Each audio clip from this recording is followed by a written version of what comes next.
Hi everyone. I am Ivan. It's Monday, but I'm happy.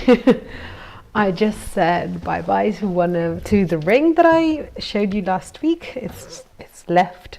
It has left, but since the baby isn't born yet, I can't talk about it anymore. So yeah, I'm back at the bench. I haven't been working a lot at the bench today because I've been painting the boxes that we need to bring to Philadelphia. So yeah, I have finished my earrings and a couple of other earrings that I did during the weekend, but I've tried not to work on the weekend. So yeah, now I have the time to continue with my flower, which probably at this point won't be finished by Philadelphia, but it's fine. I'm trying to change this light so I don't look like a ghost.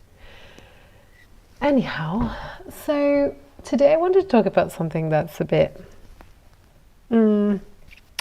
complex, let's say, because I've been searching for videos, well, not searching, but I've been analyzing, let's say, what I watch on YouTube and how YouTube has changed over the years, especially since it has become such a profitable place to be. And I do feel like everybody's trying to sell me stuff. Every time I watch a video, it's always like, buy my course, and then buy this event, buy this affiliated link, use my discount code, this is my sponsor for. And to me personally, as a consumer, it has become quite overwhelming, and also I don't trust any of these people anymore because I know they're getting paid to tell me stuff, and so I don't trust them. You know, it's the same thing that has happened to blogs. I feel I used to, I'm not that young, so I remember when blogs weren't paid for, and I used to trust them a lot, but now I don't trust them anymore because they're all paid for. And so I don't know if they're giving me their true opinion or if they're giving me their opinion because they've been paid. And so, you know, that relationship of trust, even if it's obviously not a true relationship, it's a like parasocial kind of relationship, but still, you're asking another true, real person for advice, and that person is giving you their honest advice. And that has some kind of worth. But then when money gets into the equation, I instinctively lose trust in that person.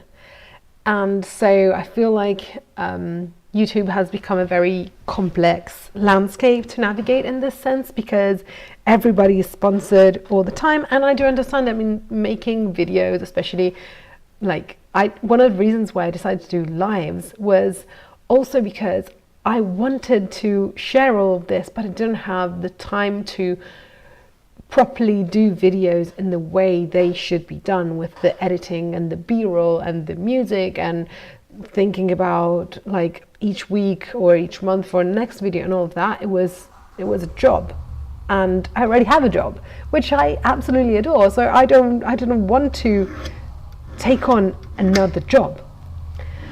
So I understand why people need sponsors, because that is their job. Being a creator is their job. But also I think that getting sponsors, then yeah, it makes them look less trustworthy.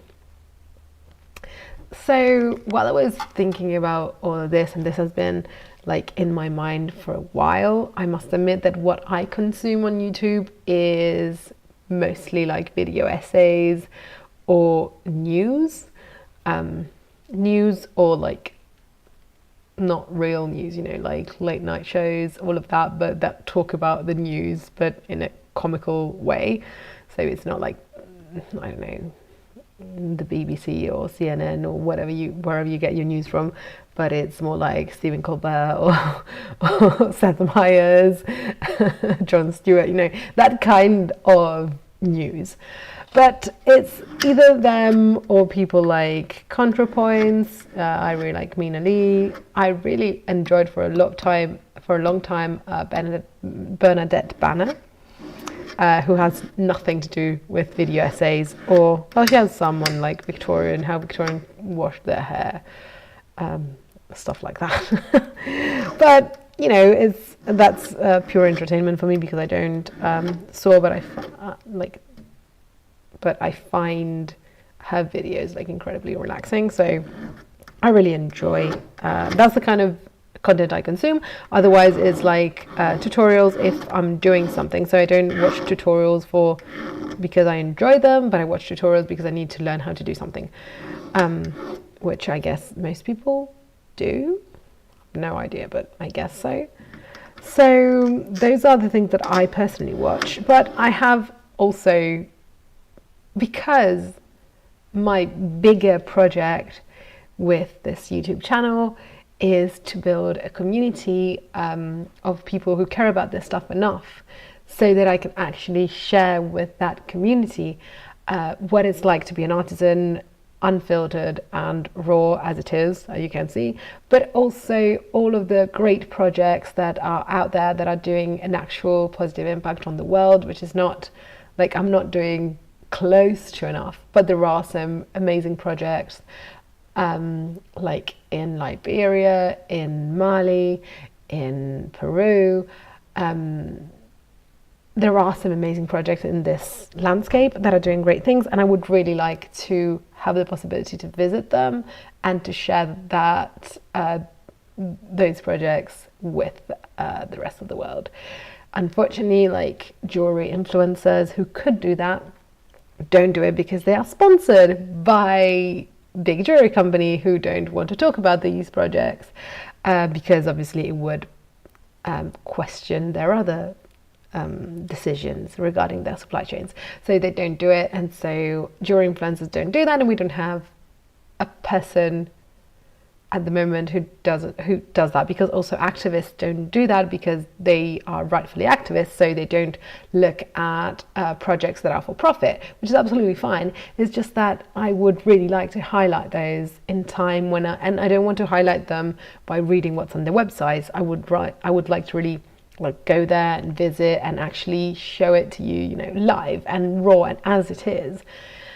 So that has always been my two goals. They have been my two goals for my company, and they are my two goals for this channel. You know, artisanship on one side, craftsmanship, creating things with your hands, how beautiful it is, how exciting, but also how frustrating, how difficult and everything, and also the more sustainability, positive impact part, which I think is super interesting if you just give it time and space and some interest. So since those have been my goal from the beginning, and I would really like to get to a point where I can afford to do that, which means staying less time here and actually having either people invite me because I have a community, and so people would invite me because I have a community, or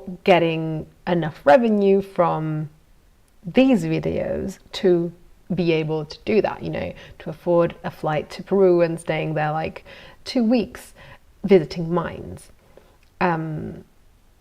I at the moment I can't do it just with my job alone, because not only I would have to pay for all of that, which is fine, but I would need to take 2 weeks or a month out of my job, and I can't do that at the moment. So there is an outcome for me from me doing this. And so I've been questioning myself if I'm like all these other people who want to sell you stuff, because I don't feel like I want to sell you anything. Also because my jewelry, I do so little of it, and I'm not going to expand in the near future, so I'm not going to do like cheaper, bigger, like not one of a kind, but you know, made in series pieces that I can just let somebody else do. That's not what I want for my company. That's not what I'm looking forward to do. So I'm looking for bigger projects in a way, but I'm not looking for them on YouTube. I'm looking for them through like grants and prizes and things that are more linked to the art world rather than selling stuff, if that makes sense. Maybe it doesn't at all. But I feel like I'm doing this because I would like these voices to be heard, and people, and also, you know, give the positive views of what's happening in the sustainability sector in the jewelry world, and maybe even expand to other things, you know, in time. So there is an outcome for me. And so that makes me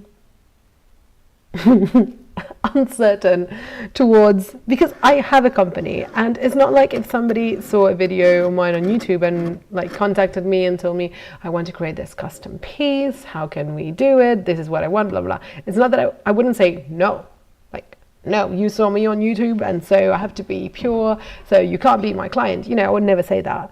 But also I don't feel like I'm really trying to do that. That's not the reason why I'm doing it. So I don't know. So I would like to, you know, I want to be transparent and honest about all of this because I feel that's the only way of doing it. So, because if you know what's on my mind, you can choose for yourself if you think I'm trying to sell you stuff or not. And I think that's important. Yeah, I actually, all of this was started because I was, a video popped up on my YouTube page, and it was about YouTube being a pyramid scheme, and it was by a creator called Morg Design, I think. And it was very well structured, and it was very good thesis, and I agreed with 90% of what was said in the video. So absolutely. And as I said at the beginning, I hate the fact that YouTube looks like a place where creators who are paid to be creators teach other creators to be creators in the same exact way, so that we can all do the same things over and over again and then sell courses and Notion templates and other courses and affiliate marketing, all of that. And the only way to be a profitable creator seems like to be that kind of creator. And I don't want to be that because it is a pyramid scheme. I completely agree with Morgan. I think that's the name of the creator behind Morg Design. I'm not wrong. I completely agree, but I don't know where's how to make it different. Also, I watched another one of their videos afterwards, and I'm not the only one who has this problem, because people who want to share their art and want to and hope that other people will be interested purely in their art don't perform that well on YouTube. And so they have to find other ways of performing, and that then starts a chain of not doing things because it's your art, but doing things because the public wants it. And then you get to a point when you're not doing your art. I had this problem on TikTok, actually. I started TikTok, I think, a couple of years ago, maybe a bit more than that, when it was, you know, there was COVID and people were starting really to blow up. I knew like 2 or 3 people, jewelers, who were really blowing up. I'm not working today, sorry. And really were, I mean, they had like Susanna King London, she was one of the ones who was really blowing up. She, through TikTok, she had, I don't know how many, like 5 or 6 completely sold out launches of her jewelry. She managed to buy her own shop, I don't think she bought it, but to create her own shop and everything. She's thriving, and that was amazing. And so I thought, well, maybe I should be on TikTok as well. So I started to create videos, and the videos that were performing the best were the videos where I was teaching, so it was kind of tutorial style videos, like how to repair a chain, or how to engrave that thing, or how to do that other thing. And so I was taking time out of my work to do those videos as tutorials, because those were working, and I had heard so many other people saying you have to follow what the people want, so if people want to see that, you have to do that.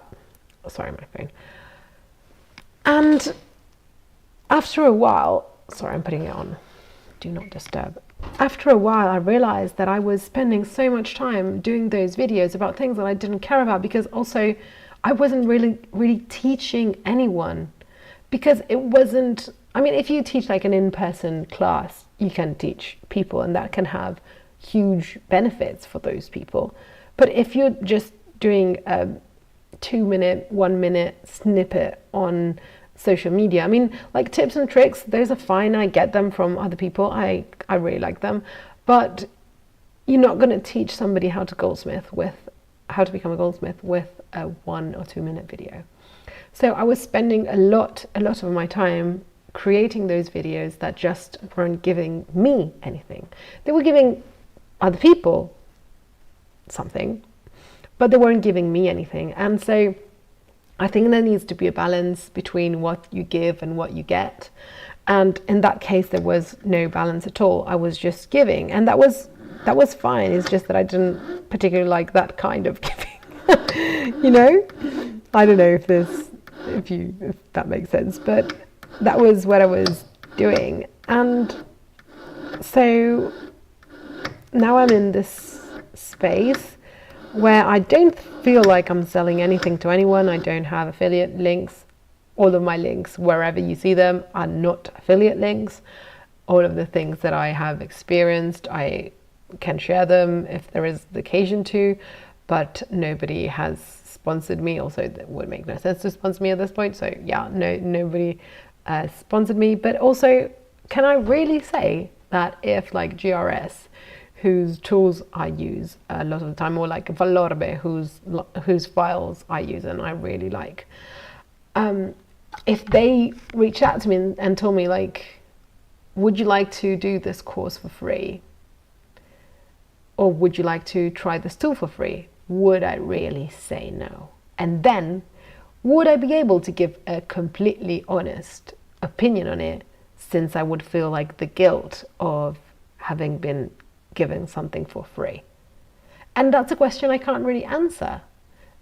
First of all, because it hasn't happened to me, but also because it's a very slippery slope to go down. I think it's very easy with things you don't like. So if, I don't know, something that's like not sustainable, or I don't know, for Total Energies. If Total Energies were to sponsor me, I would say, no, thank you, I don't want your dirty money. Yes, that's fine, but that's really easy, and that's the bare minimum, you know. But if a company you like and you already use then asks to sponsor you, would you really be able to say no?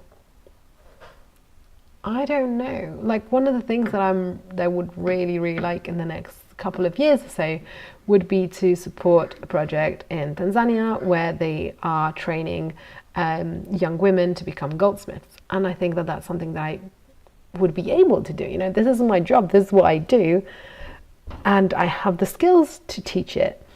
And I would really like to do that. And I would really like to share how the impact that has, how it works, how other people could maybe do similar things and stuff. And if I want to do that project, for example, and I would need to give them tools, and a company would tell me, hey, just to be featured on your videos, we're going to give you free tools. Would I be able to give a fair review of the tools if they were sponsoring something that's very important for me? You know, I think it's difficult. I think it's difficult. I think it's just difficult. I think it's just, honestly, my answer to all of this would be to just be 100% honest all the time. That's my answer, and I hope I'll always be able to be 100% honest, because otherwise I can't hope to have anybody's trust if I'm not honest and transparent about all of this, about everything, every possible benefit for me. Because at the end of the day, what you are exchanging on YouTube is your time. That's what we're all exchanging, right? So like for me, oops, I'm not working today at all. So for me, it's sometimes easier to exchange my time because I'm doing, like, I usually like watch YouTube or listen to YouTube rather while I'm working. So I put my headphones on and I put my iPad somewhere and I just let some videos go. So I don't feel like I'm wasting too much time, but still I'm giving YouTube my time when I could be learning something much more useful probably, or listening to great music or doing something else. I'm still giving my time and a part of my attention to YouTube. So we are exchanging something. We're not doing it for free, because our time unfortunately is limited and precious, and so it's not for free. And so I want to do stuff that it's worth the time of you who are watching it. And I want to be, and I think the only way is being 100% honest. And I'll try to be. And I hope if I'm not, people are gonna call me out on it. But no, I mean, I want to be, and so I will be because I want to be. But I think it's having ads, even if they're ads and you know, creators say this week's sponsor is blah blah blah,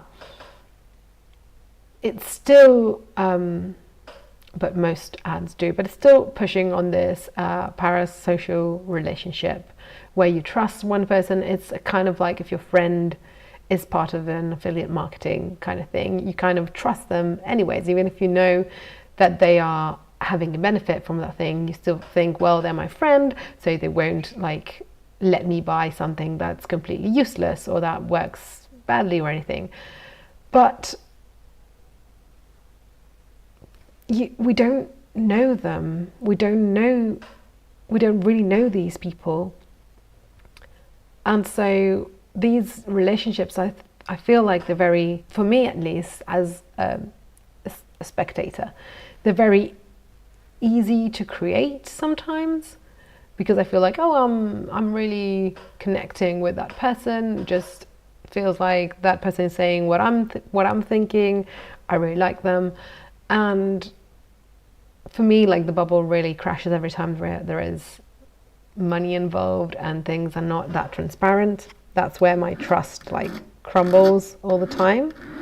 So I would really like to create this place where we can talk about art and crafts especially, and also sustainability, hopefully, and how to have a better or a good impact, a positive impact on the world, on ourselves feeling better, and also on the world, not helping, but maybe lifting up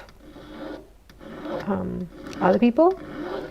So I hope this is worth your time, and I hope you'll, in time, not today, but in time, you'll learn to trust me, and I'll be worth that trust, I guess. I guess that's what I'm trying to say. But I'm just, it's just all so complicated, because I feel like everybody's trying to sell us everything all the time, and you don't know if people are really professionals and selling you stuff, because that's what they've been doing for the last, 10 years, and so they're selling that, or if they're selling that just because they have a little bit of knowledge more than we do. I just don't like it. I just really don't like it. I don't like being told all the time that I need to buy this or that, or Yeah, I don't like it. And I don't, it's very, sometimes I feel, especially in the creator space and people, but also in the small business space, there are so many people with like these huge titles with written like, this is how I made $10,000 a month, and how you can do the same. This is how my small biz has made $1 million in a year, and how you can do the same. And they actually all work because they are clickbait titles, and it is a pyramid scheme. That's what it is. You're not forced into it, and you're not forced to buy products as you were in a like classic pyramid scheme, but you're still buying it with your time, and they're convincing you. I've watched a lot of them, that if you watch another one, you will find like the key that will let your art business thrive. And you know, for artists and for craftspeople, having a business that thrives means having freedom of expression, because you can't really have freedom of expression if you don't have the means to buy your supplies. The more stable you are, the more freedom of expression you're going to have, because otherwise you need to create a product that needs to be sellable. You need people to buy it, and so you need to make some compromise then to adapt to what the market wants. So for a small business, and especially for artists, having that creative freedom is the end goal, because we all want to create what we have at heart at the end of the day.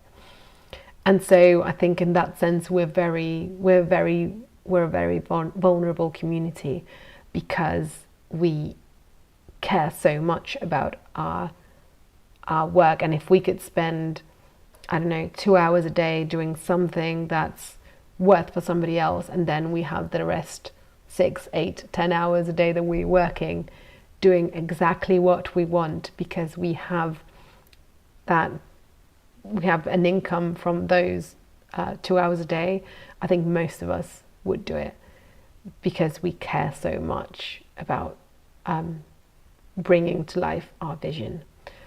So I'm just a bit like sorry that this is the landscape that exists there, and that so many people are happy to prey upon people who are starting their own business, or people who are starting their career in art, which is absolutely one of the hardest fields to be in. It's so competitive, and it's so much of a privilege because it has little to no stability.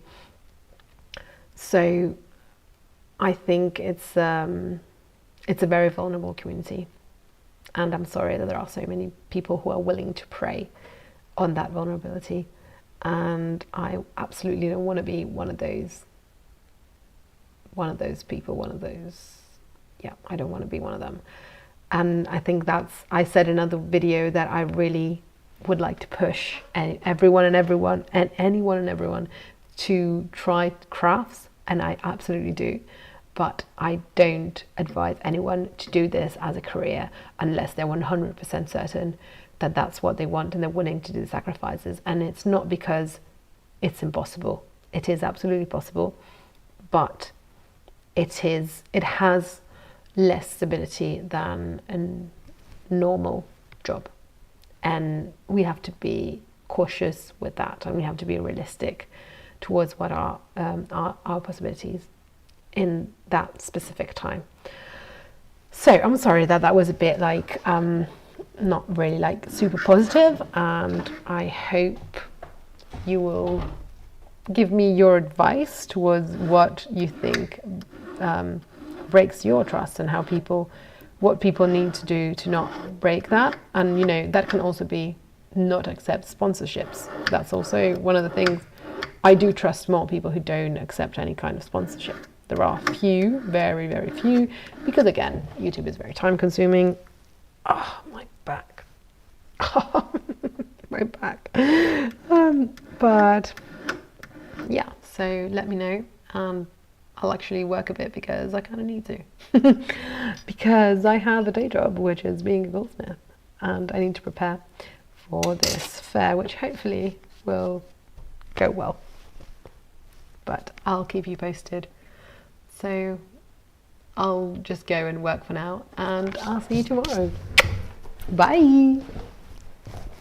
I have to turn off my camera now.